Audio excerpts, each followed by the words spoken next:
श्री शिवाय नमस्तुभ्यम। दोस्तों, आप सभी लोग जानते हैं कि 10 मई 2024 को है अक्षय तृतीया। और दोस्तों, वैसाख के महीने में पड़ने वाली अक्षय तृतीया का बहुत ही बड़ा और विशेष महत्व होता है। इसीलिए आप लोगों को इस मौके को अपने हाथ से बिल्कुल भी नहीं जाने देना चाहिए। और इस दिन आप लोगों को कुछ विशेष उपाय जरूर करने चाहिए जो कि पंडित जी ने खुद अपनी शिव महापुराण कथा में बताए हैं। अब वो कौन से उपाय हैं, कैसे करना है, किसको करना है, किस समय करना है, ये सारी जानकारी जानने के लिए आपको इस वीडियो को पूरा देखना पड़ेगा।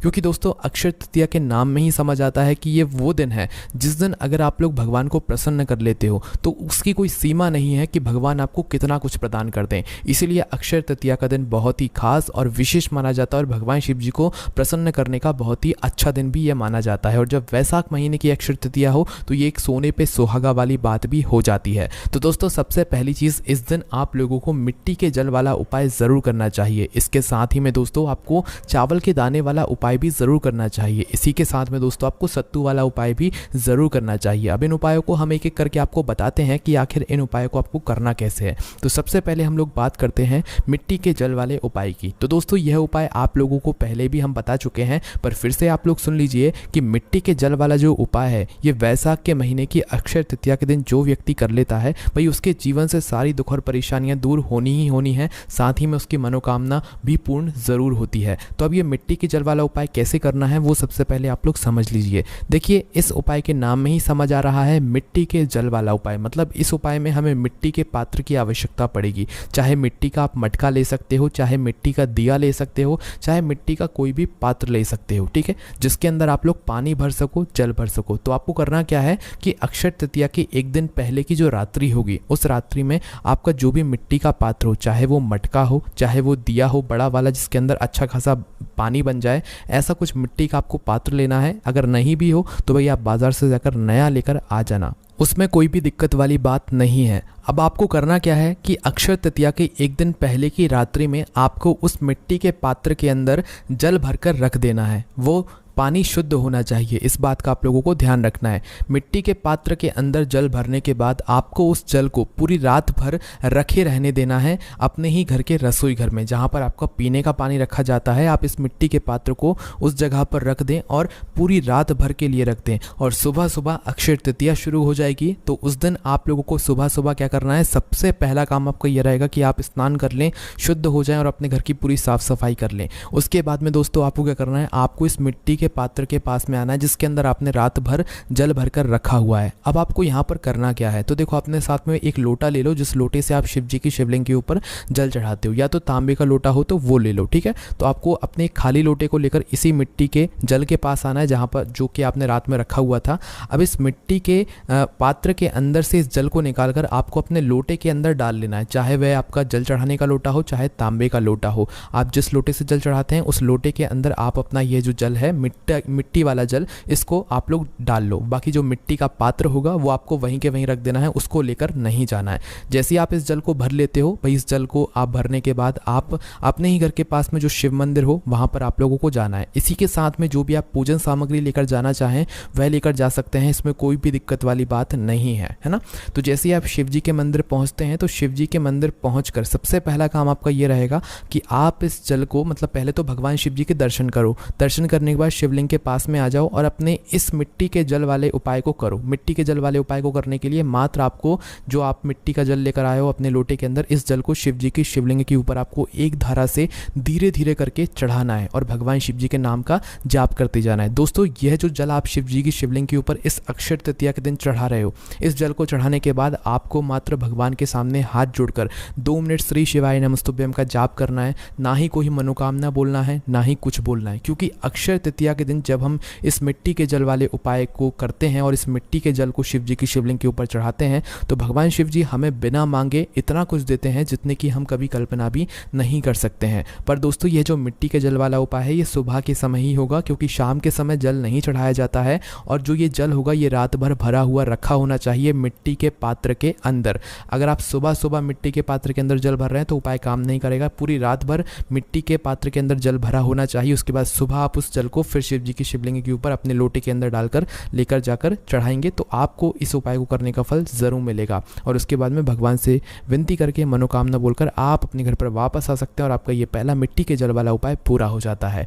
अब दोस्तों बात करते हैं यहाँ पर दूसरे उपाय की, जिस दूसरे उपाय को करने से आपके जीवन में चाहे जो परेशानी हो, चाहे आपकी जो दुख और परेशानी हो, वह ज़रूर दूर हो जाएगी। अब दोस्तों इस दूसरे वाले उपाय में आपको करना क्या है कि सबसे पहली चीज़ आप लोग ये समझ लीजिए कि अक्षय का मतलब ही होता है कि आपको इतना कुछ मिलेगा जितने की आप कल्पना भी नहीं कर सकते। और चावल का मतलब भी वही होता है अक्षय, मतलब चावल अगर आप लोग इस दिन शिव जी की शिवलिंग के ऊपर चढ़ा देते हो, मात्र एक चावल का दाना भी अगर आप लोग 1 लोटा जल चढ़ाकर चढ़ा देते हो तो आपकी जो भी मनोकामना हो, जिस मनोकामना के साथ में अपना वह 1 लोटा जल के साथ में 1 चावल का दाना चढ़ाओगे, आप जिस भी मनोकामना को करते हुए चढ़ाओगे आपकी वह मनोकामना ज़रूर पूर्ण होगी। वहीं अगर बात करें आप अगर 108 चावल के दाने अपने घर से, अपने घर के रसोई घर से गिनकर लेकर जाते हो और इन्हें शिव जी की शिवलिंग के ऊपर एक एक कर चढ़ाते हो, वो भी श्री शिवाय नमस्तुभ्यम बोलकर, तो आपकी जो भी मनोकामना होगी वो निश्चित सी बात है कि भाई इस अक्षय तृतीया के बाद वो ज़रूर पूरी हो जाएगी। बस दोस्तों इस बात का ध्यान रखना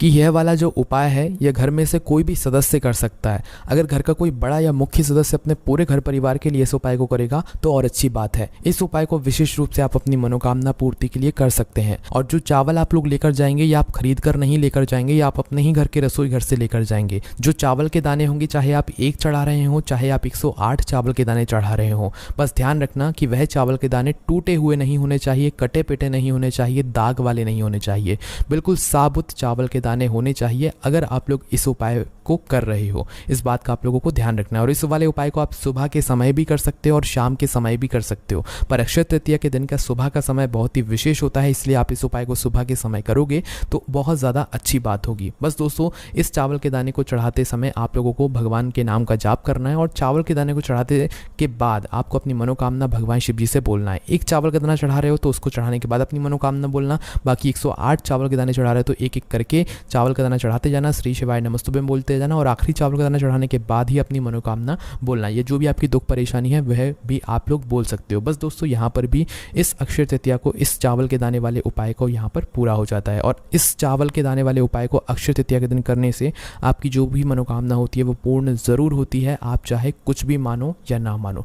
चलिए दोस्तों अब हम बात करते हैं तीसरे और आखिरी उपाय के बारे में, जो कि है दोस्तों यहाँ पर सत्तू वाला उपाय। अब दोस्तों वैशाख का महीना चल रहा है, वैशाख महीने की अक्षय तृतीया है, इतना बड़ा दिन है कि आप भगवान शिव जी को इस सत्तू से बहुत आसानी से प्रसन्न कर सकते हो। सत्तू सभी लोगों ने ज़रूर सुना होगा। ये सत्तू पहले बहुत इस्तेमाल में लिया जाता था, मतलब लोगों द्वारा खाया जाता था और सत्तू का दान भी किया जाता था, पर आजकल लोग सत्तू का नाम तक भूल चुके हैं और लोगों को पता ही नहीं है कि आखिर सत्तू होता क्या है। तो दोस्तों हम यहाँ पर आपको बता दें कि वैशाख के महीने में सत्तू की बहुत ही बड़ी और विशेष महत्वता होती है और इस महीने में सत्तू का भोग लगाने से और सत्तू खाने से हमें बहुत ही बड़ा और विशेष फल यहाँ पर मिलता है। और वैसे ये भी कहा जाता है कि वैशाख के महीने में बेल का फल भी खाया जाता है और बेल का जूस भी पिया जाता है, इससे हमारे शरीर हमेशा स्वस्थ बना रहता है। तो दोस्तों आपको करना क्या है, सबसे पहली चीज़ तो वैशाख की इस अक्षय तृतीया के दिन सत्तू को आप लोगों को लेकर आना है। आप चाहें तो इसे अपने घर पर भी बना सकते हैं, मोबाइल पर देखकर बना सकते हैं, क्योंकि सत्तू को बनाने में 3 चीज़ों की आवश्यकता पड़ती है। सबसे पहली चीज़ गेहूँ, दूसरी चीज़ चना की दाल, तीसरी चीज़ जौ। इन तीनों को पीस कर गलाकर अच्छे से पानी मिलाकर सत्तू बनाया जाता है। फिर उस सत्तू को आप शक्कर मिलाकर या जो भी चीज़ आप उसके अंदर मिलाना चाहें स्वाद के अनुसार आप उसको मिलाकर उसको भगवान को भोग लगाकर फिर उसको ग्रहण कर सकते हैं। अब दोस्तों हमने यहाँ पर आपको सत्तू की बात तो बता दी, पर विशेष रूप से ये सत्तू का भोग आपको भगवान शिव जी के लिए लेकर जाना है। सुबह के समय आप लोगों को विशेष रूप से सत्तू को तैयार करना है। आप चाहें तो बनाया भी ला सकते हैं, पर अगर हो सके और आप बना सकें तो अपने ही घर में इस सत्तू को बनाइएगा और इस सत्तू को बनाकर फिर भगवान शिव जी के मंदिर लेकर जाइएगा और शिव जी के मंदिर में शिव जी को इस सत्तू का भोग लगाइएगा। उस सत्तू को वापस लेकर नहीं आना है, मात्र आप अपने घर में इतना सत्तू बनाइएगा कि उसी सत्तू में से आप भगवान शिव जी को भी भोग लगाते हैं और आपके पूरे घर परिवार के लिए भी वह सत्तू बच जाए। क्योंकि दोस्तों इस सत्तू को अगर आप लोग घर परिवार के पूरे सदस्य भी खाएंगे तो उनके जीवन से सारी दुख और परेशानियां भी दूर होंगी, उनकी मनोकामनाएं भी पूर्ण ज़रूर होंगी। तो आप लोगों को करना क्या है, सत्तू बनाना है और सत्तू बनाकर उसी सत्तू में से थोड़ा सा भोग भगवान शिव जी के लिए लेकर जाना है। देखो कोशिश आपकी सुबह की होनी चाहिए, बाकी अगर किसी कारणवश सुबह आप लोग सत्तू का भोग भगवान शिव जी को ना लगा पाओ तो भाई आप लोग शाम के समय भी शिव जी के मंदिर जा सकते हो और सत्तू को भोग लगा सकते हो। देखो अगर शाम के समय कोई भी उपाय आप अक्षय तृतीया के दिन कर रहे हो तो कोशिश करना एक गोल बत्ती का शुद्ध देसी गाय का घी का दीपक आप लोग तैयार करो, चाहे मिट्टी का हो चाहे आटे का हो। आप वह दीपक तैयार करके भगवान शिव जी के मंदिर में जाकर जलाकर उसे भगवान शिव जी की शिवलिंग के पास में ज़रूर रखो, क्योंकि इस दिन इस दीपक का भी बड़ा ही विशेष महत्व होता है।